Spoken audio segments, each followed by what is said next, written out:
Are you ready for today's blessing?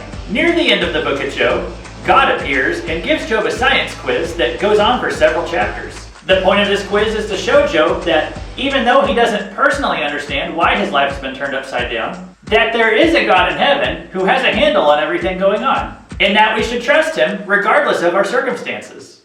God's science quiz contains 77 questions. We'll look at a few of them today. Job 38 verses 31 and 32.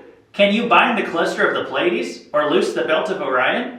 Can you bring out Mazzaroth in its season, or can you guide the great bear with its cubs? Let's break this down one phrase at a time. The Pleiades and Orion are two constellations, popular today and also back then. The Bible doesn't mention constellations a lot, but it does single out these two a couple of times. Interestingly, out of all the constellations, these are the only two that are gravitationally linked. In other words, they have stars that intersect with each other's gravitational fields. Not sure what you can do with that information. I just find it interesting that nobody could have possibly known about that in Job's day. Many Christians today shy away from learning about constellations because they don't want to get it confused with astrology or fortune telling. But many people in ancient times spent a lot more time looking at the stars than we do. They used the position of the stars to keep track of the time of year, to know when to plant and when to harvest based on the position of the constellations in the sky.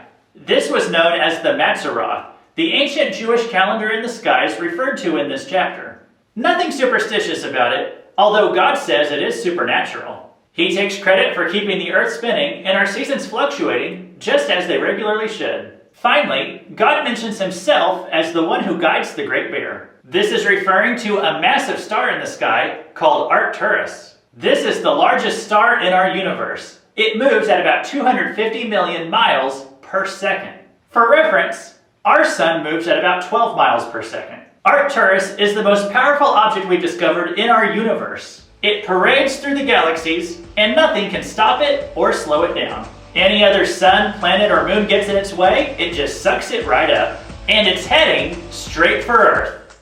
Nah, just kidding. I just wanted to make sure you were still paying attention. It's the most powerful object in our universe, with its strength, speed, size, and energy. And God says he is the one who controls it. I don't know what's going on in your life today, but if we can trust him to guide a giant star that moves 250 million miles per second, perhaps we can trust him to guide our lives as well. This has been Luke Taylor. Whatever you're doing today, look at it with an eternal perspective.